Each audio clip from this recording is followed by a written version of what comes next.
ਮੇਰੇ YouTube channel ਤੇ ਤੁਹਾਡਾ ਸਾਰਿਆਂ ਦਾ ਬਹੁਤ ਬਹੁਤ ਸਵਾਗਤ ਹੈ ਜੀ। ਆਓ ਲੜੀਵਾਰ ਵਿਚਾਰ ਦੇ ਤਹਿਤ ਅਸੀਂ ਸੁਖਮਣੀ ਸਾਹਿਬ ਜੀ ਦੀ 6ਵੇਂ ਸ਼ਲੋਕ ਅਤੇ ਚੌਥੇ ਪਦੇ ਨੂੰ ਸਮਝਣ ਦੀ ਕੋਸ਼ਿਸ਼ ਕਰਦੇ ਹਾਂ ਕਿ ਗੁਰੂ ਸਾਹਿਬ ਜੀ ਨੇ ਸਾਨੂੰ ਕਿਹੜਾ ਗਿਆਨ ਬਖਸ਼ਿਆ ਹੈ, ਕਿਸ ਜੀਵਨ ਦੇ ਢੰਗ ਨੂੰ ਅਸੀਂ ਜਿਉਂ ਕੇ ਸੁੱਖ ਦੀ ਪ੍ਰਾਪਤੀ ਕਰ ਸਕਦੇ ਹਾਂ। ਔਰ ਵੇਖੋ 6ਵੇਂ ਸ਼ਲੋਕ ਵਿੱਚ ਸਤਿਗੁਰੂ ਜੀ ਨੇ ਸਭ ਤੋਂ ਪਹਿਲਾਂ ਕਿਹਾ ਹੈ ਕਿ ਪਰਮਾਤਮਾ ਦੀ ਸ਼ਰਨ ਵਿੱਚ ਆਉਣਾ। ਹੁਣ ਪਰਮਾਤਮਾ ਦੀ ਸ਼ਰਨ ਵਿੱਚ ਆ ਕੇ ਕਾਮ, ਕ੍ਰੋਧ, ਲੋਭ, ਮੋਹ, ਹੰਕਾਰ ਖਤਮ ਹੋ ਜਾਂਦੇ ਨੇ। ਅਹਮੇਵ ਅਗਿਆਨਤਾ। ਤੇ ਪਰਮਾਤਮਾ ਦੀ ਸ਼ਰਨ ਹੈ ਗੁਰੂ ਦਾ ਗਿਆਨ। ਜਿਹੜੇ ਗੁਰੂ ਦੇ ਗਿਆਨ ਨੂੰ ਸਮਝਦੇ ਨੇ ਉਹਨਾਂ ਨੂੰ ਇਹ ਸੁੱਖ ਪ੍ਰਾਪਤ ਹੋ ਸਕਦਾ ਹੈ। ਹੁਣ ਵੇਖੋ ਚੌਥੇ ਪਦੇ ਵਿੱਚ ਸਤਿਗੁਰੂ ਜੀ ਅੱਜ ਸਮਝਾਉਣਾ ਕਰ ਰਹੇ ਨੇ। ਜੈ ਪ੍ਰਸਾਦ ਆਭੂਖਣ ਪਹਿਰੀ ਜੈ, ਮਨ ਤਿਸ ਸਿਮਰਤ ਕਿਉ ਆਲਸ ਕੀਜੈ। ਕਹਿੰਦੇ ਸਿੱਖਾ ਆ ਸੋਹਣੇ ਸੋਹਣੇ ਅਸੀਂ ਗਹਿਣੇ ਖਜ਼ਾਨੇ ਜਿਹੜੇ ਪਾਈ ਜਾਂਦੇ ਆ, ਮੁੰਦਰੀਆਂ, ਕੜੇ, ਵਾਲੀਆਂ, ਸੋਹਣੇ ਸੋਹਣੇ, ਇਹ ਕੀ ਜੇ ਉਸ ਪਰਮਾਤਮਾ ਨੇ ਸਾਨੂੰ ਜੀਵਨ ਬਖਸ਼ਿਆ, ਉਹਦੇ ਸਿਧਾਂਤ ਵਿੱਚ ਜੀਵਨ ਮਿਲਿਆ ਹੈ, ਕਰਮ ਕਰ ਰਹੇ ਹਾਂ ਤੇ ਇੰਨੇ ਸੋਹਣੇ ਸੋਹਣੇ ਪਹਿਰਾਵੇ ਆਭੂਸ਼ਣ ਜਿਹੜੇ ਪਹਿਰਾ ਰਹੇ ਹਾਂ, ਤੇ ਸੱਚੇ ਪਾਤਸ਼ਾਹ ਜੀ ਕਹਿੰਦੇ ਨੇ ਤੇ ਸਿਮਰਤ ਉਸ ਪਰਮਾਤਮਾ ਨੂੰ ਆਪਣੀ ਸਿਮਰਨ ਸ਼ਕਤੀ ਵਿੱਚ ਤੂੰ ਯਾਦ ਹੀ ਨਹੀਂ ਰੱਖਦਾ, ਉੱਥੇ ਤੂੰ ਆਲਸ ਕਰੀ ਜਾਣਾ। ਕਿਉਂ ਆਲਸ ਕੀਜੈ? ਆਲਸ ਕਰ ਰਿਹਾ ਨਾ ਜੇ ਇਨਸਾਨ। ਅਸੀਂ ਹਰ ਕਰਮ ਕਰਨ ਨੂੰ ਤਿਆਰ ਹਾਂ, ਪਰਮਾਤਮਾ ਦੇ ਨਾਂ ਦੇ ਉੱਤੇ ਪੈਸੇ ਚੜਾਉਣ ਨੂੰ ਤਿਆਰ ਹਾਂ, ਪਰਮਾਤਮਾ ਦੇ ਨਾਂ ਦੇ ਉੱਤੇ ਕਿਤੇ ਵੀ ਜਾਣ ਨੂੰ ਤਿਆਰ ਹਾਂ, ਪਰ ਪਰਮਾਤਮਾ ਦੇ ਜਿਹੜੇ ਗੁਣ ਗੁਰੂ ਜੀ ਸਾਨੂੰ ਬਖਸ਼ਦੇ ਨੇ ਉਹਨਾਂ ਗੁਣਾਂ ਦੇ ਨਾਲ ਜੀਵਨ ਜਿਉਣ ਨੂੰ ਅਸੀਂ ਆਲਸ ਕਰਦੇ ਹਾਂ ਵੀ ਛੱਡ, ਇਹ ਕਿਹੜਾ ਸਾਡਾ ਕੰਮ ਹੈ।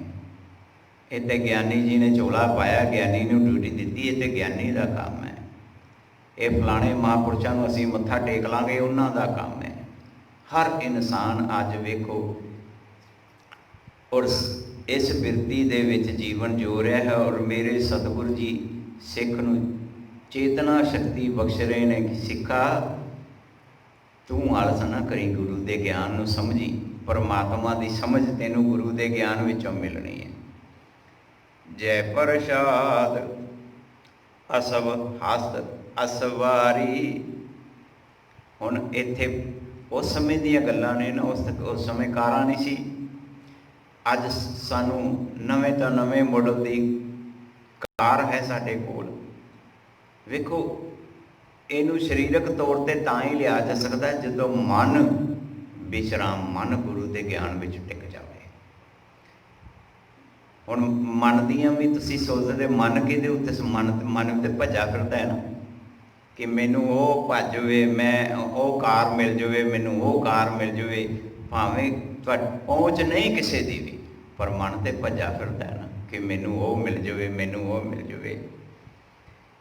ਤੇ ਸਤਿਗੁਰੂ ਜੀ ਕਹਿੰਦੇ ਮਨ ਤਿਸ ਪ੍ਰਭ ਕੋ ਕਬੂ ਨਾ ਵਿਸਾਰੀ। ਲਓ ਜੀ, ਕਹਿੰਦੇ ਮਨਾ ਜਦ ਤੂੰ ਭੱਜਾ ਫਿਰਦਾ ਕਿ ਮੈਨੂੰ ਉਹ ਮਿਲ ਜਾਵੇ, ਇਹ ਮਿਲ ਜਾਵੇ, ਆਹ ਸਾਰੇ ਸੁੱਖ ਮੈਨੂੰ ਪ੍ਰਾਪਤ ਹੋ ਜਾਣ, ਆਹ ਮੈਨੂੰ ਸੋਨੇ ਦੇ ਕੜੇ ਮਿਲ ਜਾਣ, ਉਹ ਮਿਲ ਜਾਣ, ਤੇ ਸਤਿਗੁਰੂ ਜੀ ਕਹਿੰਦੇ ਉਸ ਪਰਮਾਤਮਾ ਦੇ ਸਿਧਾਂਤ ਨੂੰ ਨਾ ਭੁੱਲੀ, ਕਬੂ ਨਾ ਵਿਸਾਰੀ। ਕਦੀ ਨਾ ਉਹਨੂੰ ਧਿਆਨ ਵਿੱਚੋਂ ਲਿਜਾਈ, ਕਦੀ ਵੀ ਤੇਰੇ ਮਨ ਵਿੱਚੋਂ ਪਰਮਾਤਮਾ ਦਾ ਸਿਧਾਂਤ ਨਹੀਂ ਟੁੱਟਣਾ ਚਾਹੀਦਾ।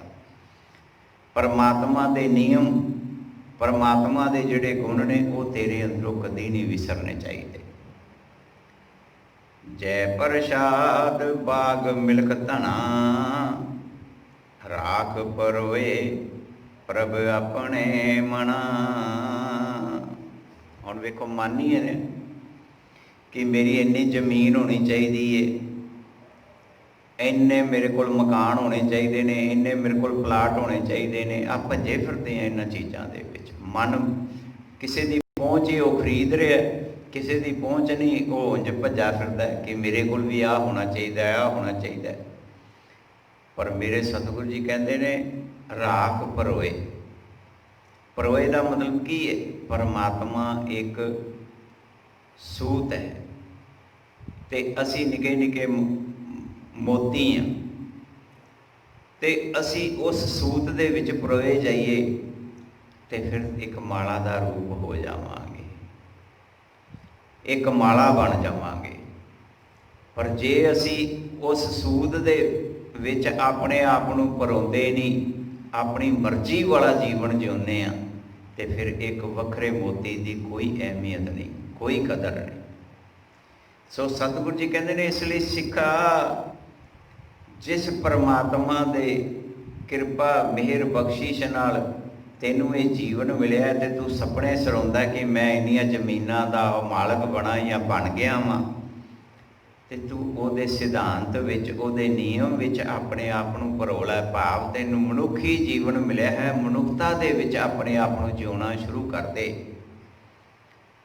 ਜਿਨ ਤੇਰੀ ਮਨ ਬਣਤ ਬਣਾਈ, ਉਠਤ ਬੈਠਤ ਸਦ ਤਿਸੈ ਧਿਆਈ। ਕਹਿੰਦੇ ਜੇ ਪਰਮਾਤਮਾ ਦੇ ਨਿਯਮ ਵਿੱਚ ਤੈਨੂੰ ਸਵਾਸ ਮਿਲੇ ਨੇ, ਪਰਮਾਤਮਾ ਦੇ ਨਿਯਮ ਵਿੱਚ ਹੀ ਸਵਾਸ ਮਿਲੇ ਨੇ, ਤੇ ਮਨ ਬਣਤ ਬਣਾ ਰਿਹਾ ਕਿ ਮੈਂ ਕਾਰਜ ਕਰ ਲਵਾਂ, ਉਹ ਕਾਰਜ ਕਰ ਲਵਾਂ। ਮਨ ਭੱਜਾ ਫਿਰਦਾ ਹੈ ਨਾ, ਪਰਮਾਤਮਾ ਦੇ ਨਿਯਮ ਵਿੱਚ ਭੱਜਾ ਫਿਰਦਾ ਹੈ।